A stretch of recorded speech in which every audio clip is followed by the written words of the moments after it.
In the 1800s, the road that I'm on was the main wagon road from Alexandria to Sparta. So unlike today when it's, sparsely populated and not much traffic, in the 1800s it would have been a major thoroughfare.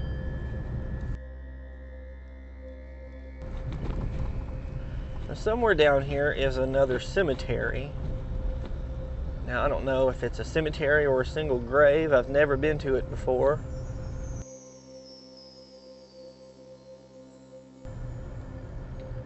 The road is surprisingly good.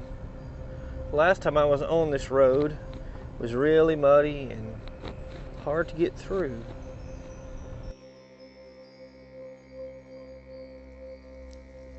When I got permission to search this area, I forgot to ask for the key to the gate. Oh well, it's a nice day for a walk. The place I'm looking for is only about half a mile from here.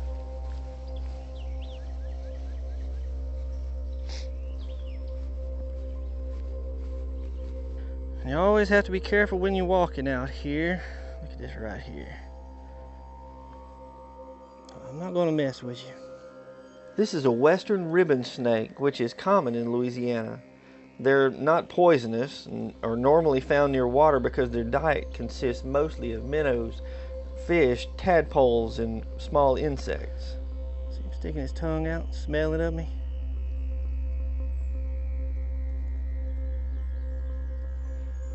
Where are you gonna go now?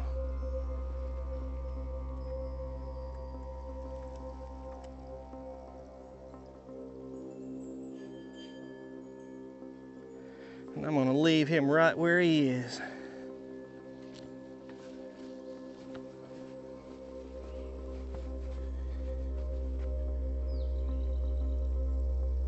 Now this is a serious fence here. Let me show you this. See the post there denoting a property line? Look what they use. Most of the time they use barbed wire. This is steel cable. Now that is serious right there.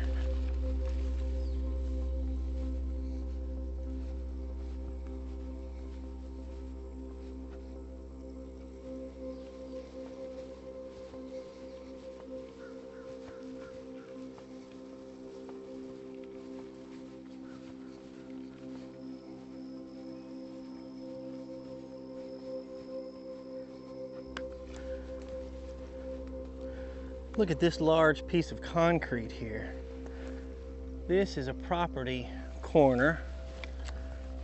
It says U.S. Coast and Geodetic Survey, Triangulation Station.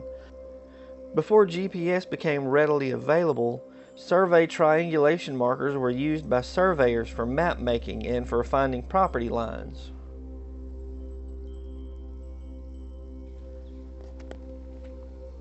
Wow.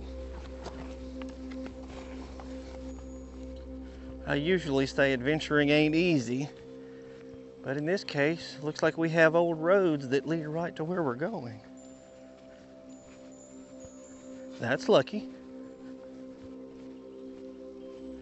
Remember what I just said about adventuring ain't easy? Where we're going is right in the middle of that thickness right there. We should have to find a way in.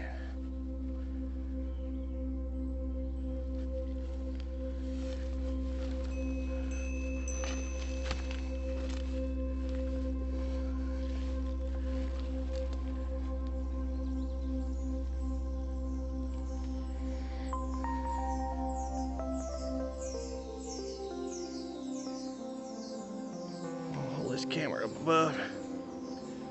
See that oak tree right there? I think that's where we're going.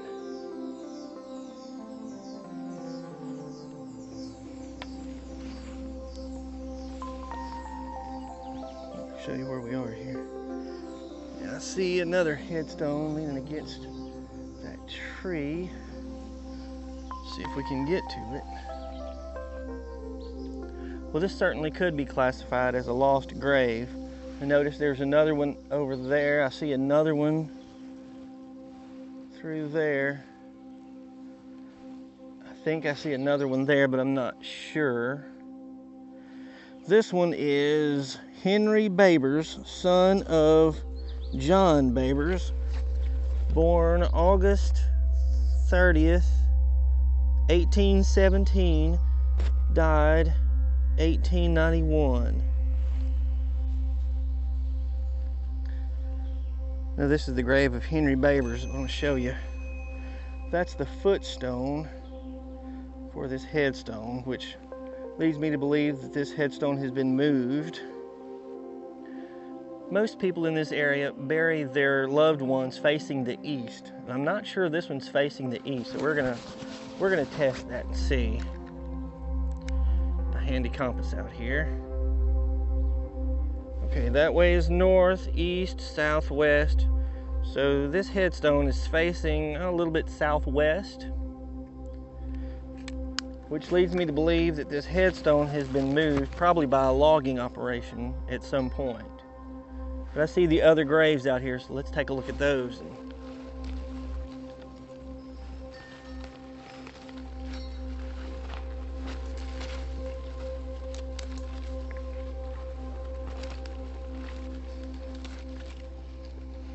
There's a footstone for a WB. Look at this, there's a headstone just leaning up against a tree.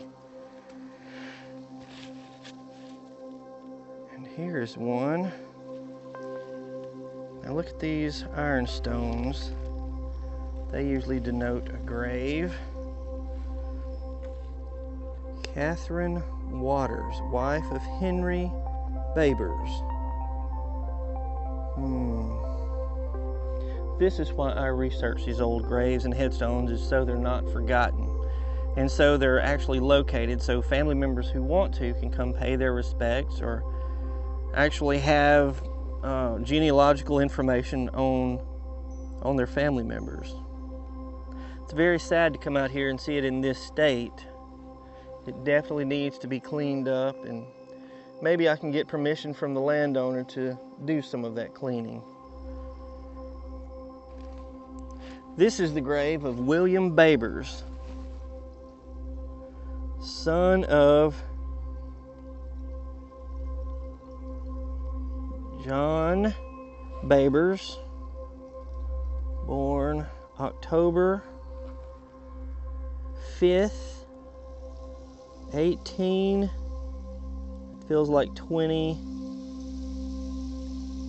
I can't tell if that's a 20 or what. Died July 22nd, 1884. Now this headstone has also been moved because it's facing south as well. Well, let's look around and see how many others we can find out here. I don't see any through this thick underbrush. I'm putting up flagging around these graves so I can locate them later, and so they'll be easier for other people to locate. Oh, I see another headstone right over here. You see it right there, straight through the woods.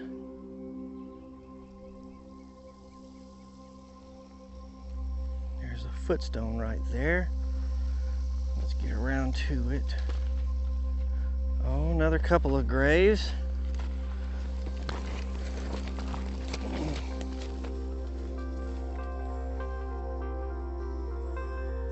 Oh, 3 graves. This is a grave of Elizabeth Babers, wife of John Snelling, S-N-E-L-L-I-N-G, died August 15th, 1864. And what I'm doing, I'll get the GPS coordinate on my GPS, handheld GPS unit here, and then I'll take a picture on my phone. And I know you're thinking, but you have GPS on your phone. It's not even close to being as accurate as this handheld GPS. And I always take a picture with the headstone, so when I'm doing my research, I can make sure that I'm accurate. And this next one is a headstone for Alpha Lard, wife of John Babers, No birth date or death date listed on this one. And then there's one more right behind me.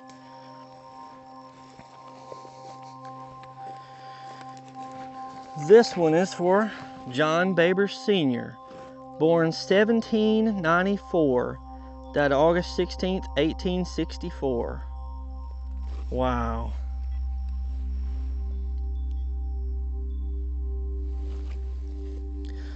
To put John Baber Sr., his timeline in perspective, he was born in 1794. The President of the United States was George Washington. Wow. And when he died, 1864. So he was born when George Washington was president and died during the Civil War. That's pretty impressive. Now these headstones are facing east, but they're not lined up just right, so it makes me think that they've been moved or just shifted a little bit. I don't know that they've been moved too far from their original location, but they've been at least shifted. And probably the easiest way to know if there would be other graves out here would either be to clean up this whole area, or if I had a drone with LiDAR. One day I will have LiDAR. One day. I don't see any more, but we're going to explore the area just to be sure. I assume since I've found 2 footstones, I assume I'm going to find more. So far we found 5 graves, I think it was. 1, 2, 3, 6 graves, and I've seen, I think, 3 footstones. So I know there are more out here. Let's see what else we can find. One of the things I always try to learn when I find lost graves like this is, why are they here? Where did the people come from? We'll take a look at this. Sometime between the fall of 1848, when John's last child was born, and the summer of 1850, John, Alpha, and several of their children traveled some 750 miles from Barnwell, South Carolina, to the southern tip of Bienville Parish. On June the 10th, 1850, John purchased 40 acres of property in Bienville Parish from the government at about $1.25 an acre. 2 years later, he purchased another 40 acres. By the time of his death in 1864, John had accumulated several hundred acres in this area. Traveling from South Carolina to Bienville Parish in a wagon took a long time. The family would have traveled between 8 and 20 miles per day, depending on the weather, road conditions, and the health of the travelers. Under the best of circumstances, this trip would have taken about 5 weeks. If conditions were poor the whole way, the trip could have lasted more than 3 months. When Hollywood movies portray immigration by covered wagon, they usually show all the people riding on horses or in the wagons. In reality, most of the family would have walked. The wagon was used to transport all of their worldly possessions and, most importantly, their food supply. Alpha and the children who were too young to walk would have ridden in the wagon. John and the oldest of the boys would have taken turns driving the wagon. Now let's take a look at what the land looks like today. The landowner had planted acres of this longleaf pine tree. Now most of what we find around here is these loblolly pine trees, and I'm going to show you the difference here. Why they're called longleaf pine, this is a piece of pine straw from the loblolly. This is a piece of longleaf from a tree about the same age, maybe a little older, but you can definitely see the difference in the length of them. Longleaf pines are underutilized species of pine tree. They're more resistant to pests and diseases than loblolly. They're more tolerant to drought conditions, but they're more susceptible to wildfire due to their bark and longer needles. Loblolly pines grow somewhat faster, which makes them ideal for commercial purposes such as construction work, building houses and whatnot. The leaves of the pine needles can grow up to 10 inches long, but the longleaf pine needles can grow nearly twice that long. Another thing that stands out about the longleaf is look at how few branches there are compared to the loblolly. It's maybe a fourth the number of branches. Now the old Baber's house place is just over here. Let's take a look.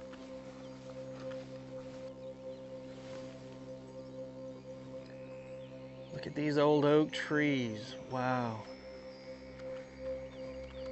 This is the location of the Baber's home place. Behind me is the old Baber's house place. There was a house here until sometime in the 1940s.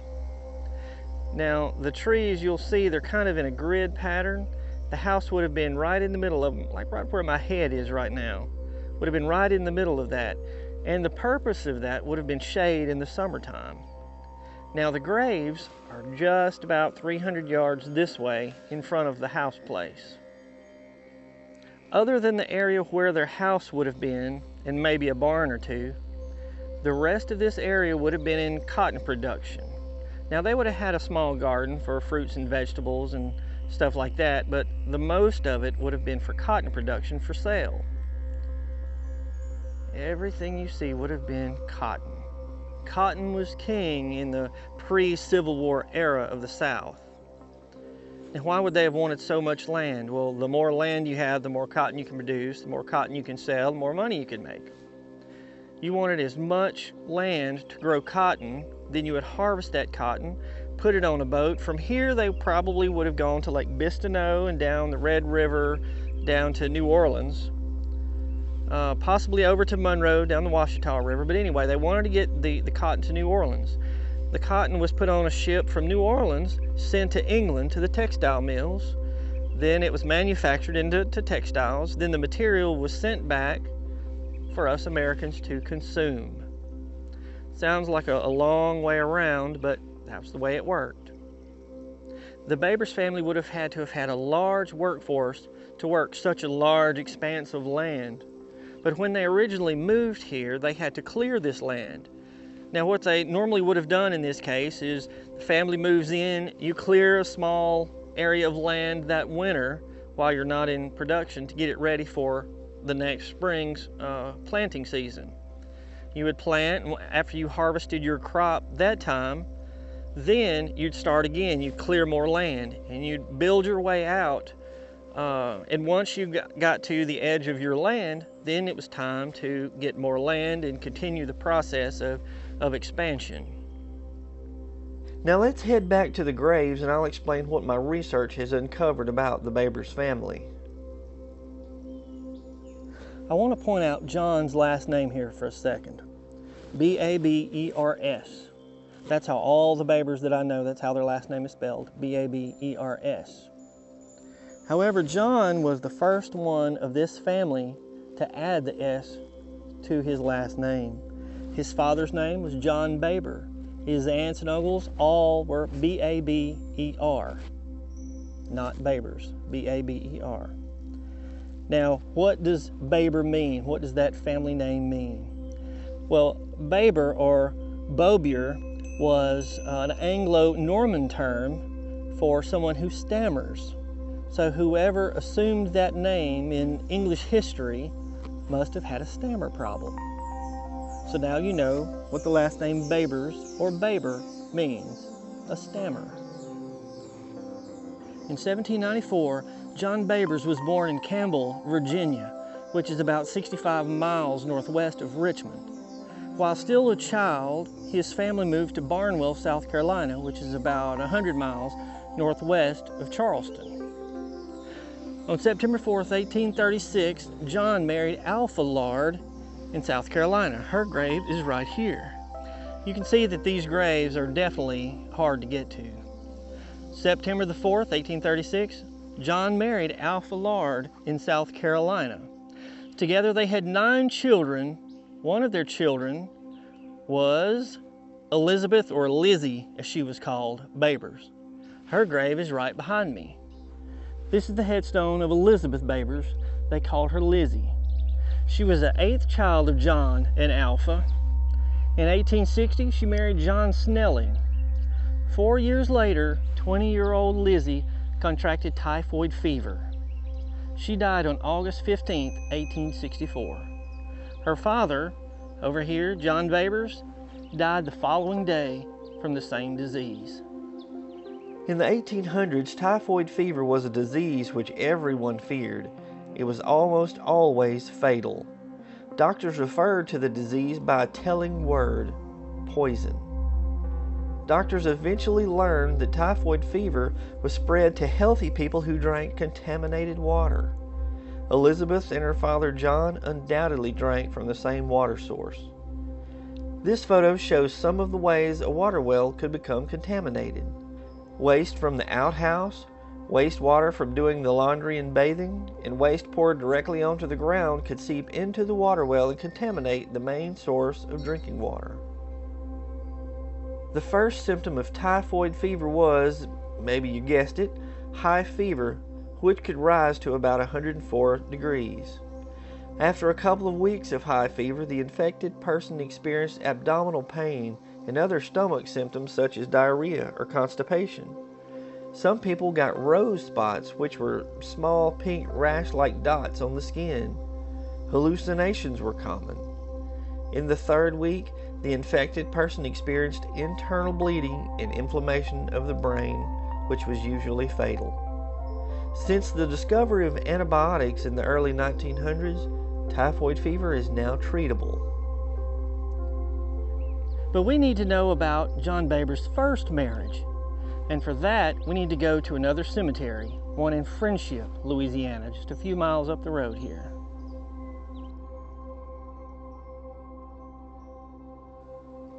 Friendship Baptist Church was founded in 1840, 8 years before the creation of Bienville Parish. In 1848, the Louisiana State Legislature created Bienville Parish from the southern half of Claiborne Parish.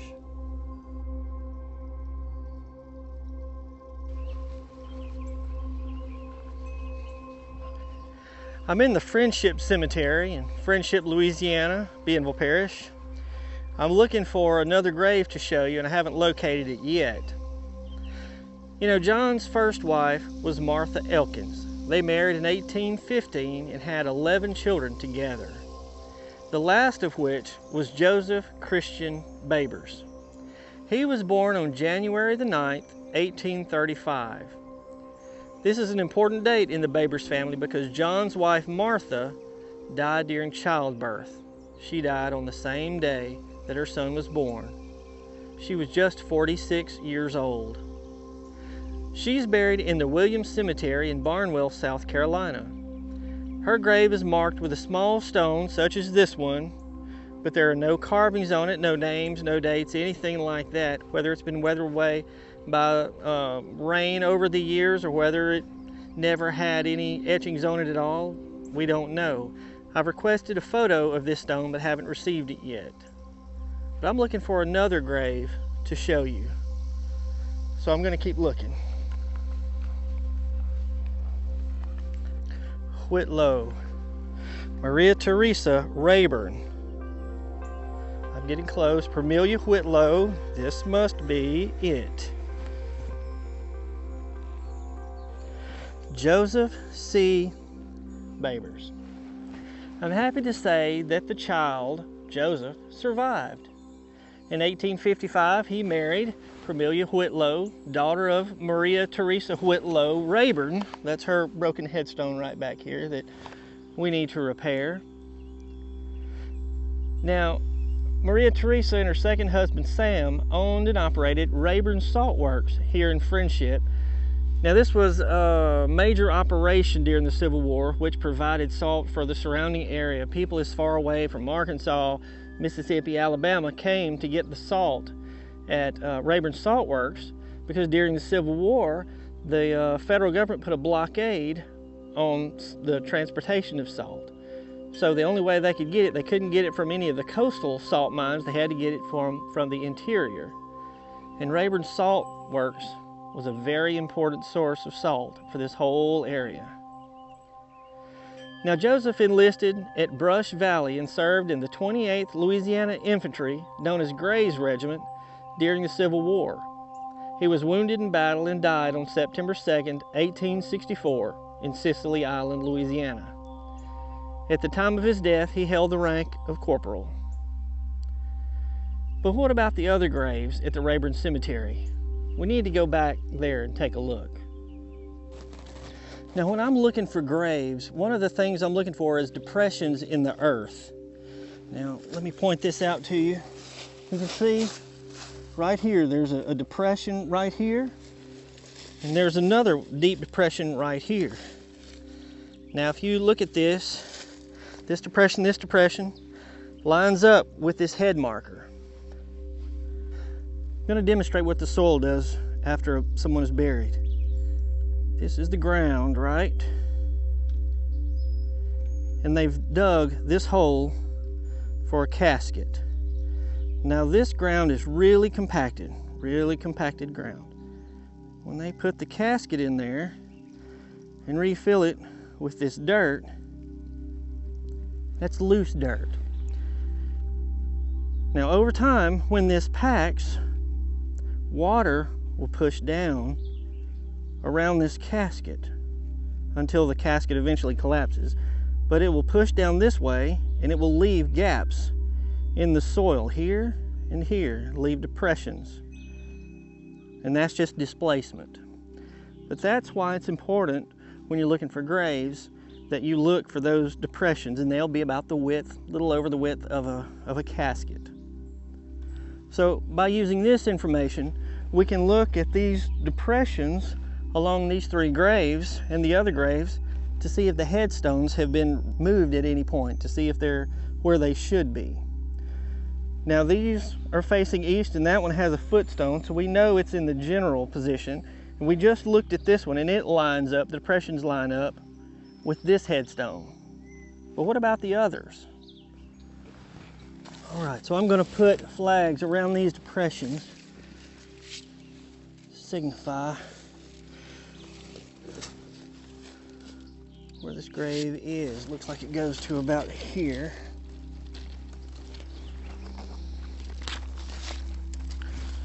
Young Lizzie, 20 years old. I'm noticing that Alpha's headstone here is facing southwest and it's not perfectly lined up with these graves. And I see a deep depression right here.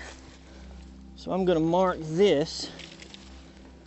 This is going to be where her grave actually is, which lines up with the footstone down here. And that will be east rather than southeast. Yep, and that's got the initials AB on it.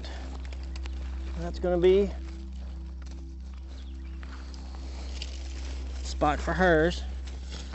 And John Baber's. Yep, I see depressions here as well.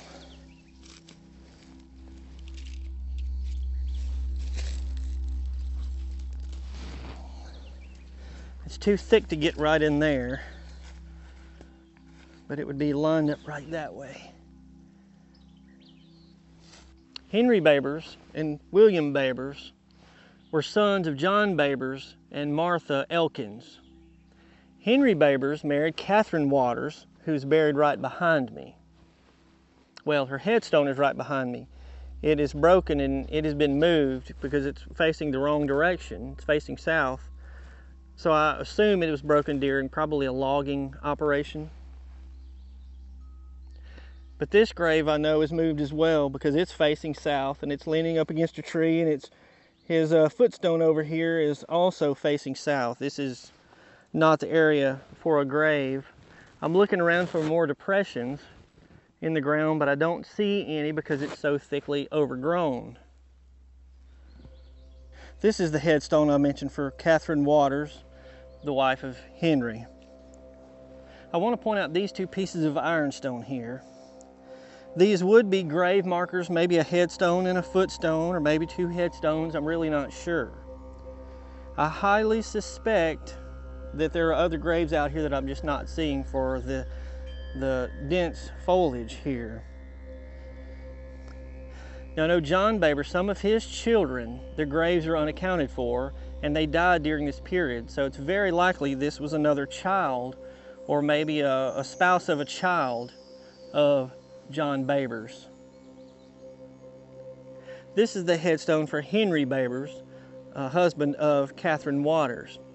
Now I know that this headstone has been moved because it's facing southwest rather than east. His footstone is actually propped up right behind the headstone. So this marker should be facing that way. Now there was once a big, looks like an oak tree here based on the type of bark. There's an oak tree here. So I know that the grave would have, been in this area, real close in this area somewhere, but I'm not exactly sure where. I've messaged the landowners and asked if I could remove some of this underbrush to see if there are other graves out here and to find out where these markers belong, looking for those depressions like I showed you earlier. Hopefully they'll get back with me soon and we can do some cleanup on this cemetery. What I really hope to do for this cemetery is get this underbrush cleaned out so we can see the graves, and the family members can actually have an easy time to come and pay their respects. They can do it now, but it's very difficult to get in and out of this place. Now we're probably not 50 yards from an open path, but getting back here is very difficult. I want to get all this underbrush cleaned out and hopefully, with the landowner's permission, put up a fence around this one with a gate on it so it can be properly maintained and protected. You can help with the revitalization of this cemetery and the upkeep and the repairs that are needed to, especially Catherine Waters' grave. I'll leave a link in the description where you can make a donation. Anything helps. Maybe we'll be able to get this place cleaned up and get a fence around it. I'm Brad Dyson. I'll see you soon.